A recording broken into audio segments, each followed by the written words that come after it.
ఐశ్వర్యవంతులు, రాజులు, గనులు అందరూ ఆయనతో అధికారాన్ని బట్టి ఆయన ఇంటికి వచ్చి ఉన్నారేమో. ఇంటికి వస్తామంటే ఒక రాజు వస్తే, ఒక అధికారి వస్తే, ఒక మంత్రి వస్తే, ఒక ఎమ్మెల్యే వస్తే, లేక ఒక మంత్రి వస్తామంటే ఈడు సమకూర్చుకున్నాడు రా అనుకుంటూ అనుకుంటూ సనుక్కుంటున్నారంట. ఇలాంటి సనుక్కున్న ఇంటికి అదంట యేసయ్య అడుగు పెట్టాడు.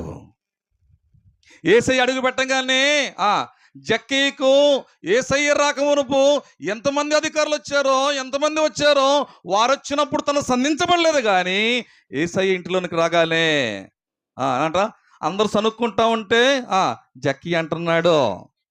జక్కయ్య నిలువబడి, ఇదిగో ప్రభువా, నా ఆస్తిలో సగం బీదలకు ఇచ్చున్నాను. నేను ఎవని యొద్ద అయినను అన్యాయముగా సంపాదించుకున్నాను, అతనికి నా